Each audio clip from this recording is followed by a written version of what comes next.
तो आज हम यूवी स्पेक्ट्रोस्कोपी का दो टॉपिक के बारे में स्टडी करेंगे। एक तो है ऑक्सोक्रोमे, एक है ऑक्सोक्रोमे, दूसरा है क्रोमोफोरे। ठीक है, ये दोनों टॉपिक जो है वो बहुत ही इम्पॉर्टेंट है। तो a chromophore is a part of a molecule functional group. ये क्या होता है? पार्ट होता है मॉलिक्यूल का या फंक्शनल ग्रुप होता है? फंक्शनल ग्रुप होता है या फिर पार्ट ऑफ मॉलिक्यूल होता है? Part of molecule that is responsible for absorbing light in the UV और विजिबल रीजन। तो ये वो पार्ट होता है जो यूवी और विजिबल रीजन दोनों में से कोई भी एक रीजन के रेडिएशंस को एब्जॉर्ब करता है, visible region, and thus gives the compound its color. It usually contains multiple bonds like C double C, मतलब हाँ वही वाला पार्ट C डबल C ये वाला पार्ट होता है, या फिर C single double bond O वाला पार्ट होता है, सिंगल N डबल N, ये जब जो पार्ट होते हैं ना, जिसकी वजह से हमको किसी भी जब किसी मॉलिक्यूल को रखते हैं हम यूवी स्पेक्ट्रोस्कोपी में और हमको उसका कलर प्राप्त होता है विजिबल रीजन में, या फिर हमको उसका एब्जॉर्प्शन प्राप्त होता है, जिस कारण से उस मॉलिक्यूल के पार्ट को हम कहते हैं chromophore. In simple terms chromophore colour producing group, यानी कि क्रोमोफोरे वो पार्ट होता है जिसके कारण हमको कोई सब्सटेंस का विजिबल रीजन में कलर दिखता है, या फिर ऐसा बोल सकते हैं कि जो पार्ट जो मॉलिक्यूल का वह पार्ट जो कि यूवी रेडिएशंस को एब्जॉर्ब करता है और जिसकी वजह से ट्रांजिशन होता है और हमें कलर दिखाई देता है।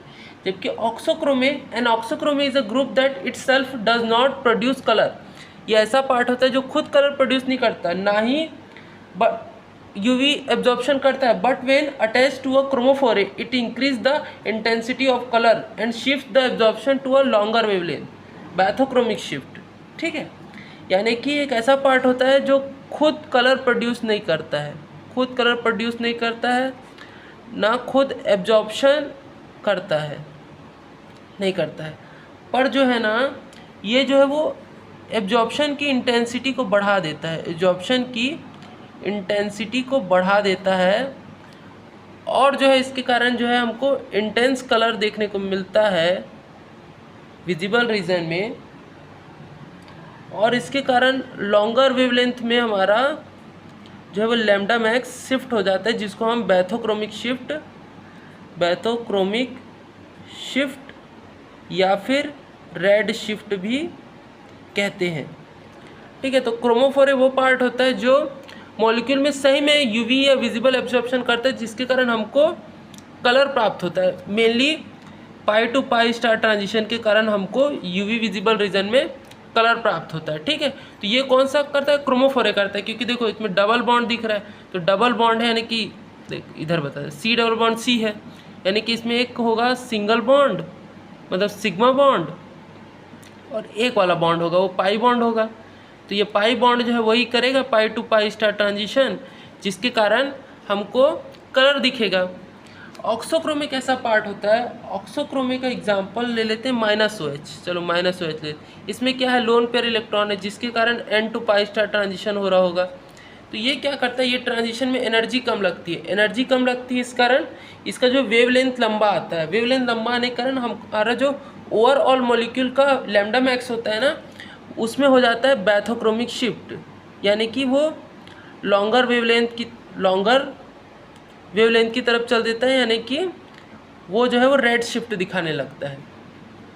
तो हमारे क्रोमोफोरे का रोल होता है यूवी विजिबल एब्जॉर्प्शन करना, जिसके कारण कलर दिखाई देता है, यानी पाई टू पाई स्टार ट्रांजिशन क्रोमोफोरे के कारण होता है। जबकि ऑक्सोक्रोमे वह पार्ट होता है जो कि खुद यूवी विजिबल रीजन का रेडिएशन एब्जॉर्ब नहीं करता, परंतु उसके कारण क्या होता है? हमारे कम एनर्जी वाला ट्रांजिशन होने लगता है, जिस कारण से हमारे जो ओवरऑल मॉलिक्यूल में बैथोक्रोमिक शिफ्ट दिखाई देता है।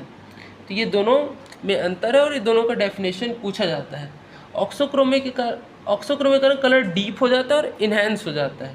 इसका ऑक्सोक्रोमे का एग्जांपल्स है जैसे कि -OH हो गया, -NH2 हो गया, मतलब जो ऑक्सोक्रोमे के एग्जांपल्स हैं ना, उनमें हमको लोन पेयर इलेक्ट्रॉन जरूर देखने को मिलेगा, क्योंकि लोन पेयर इलेक्ट्रॉन के कारण ही auxochrome N to pi star transition जैसा ट्रांजिशन कर देते हैं, जिस कारण से हमारा जो है लैम्डा मैक्स जो है वो आगे पुश हो जाता है, जिसके कारण बैथोक्रोमिक शिफ्ट देखने को मिलता है।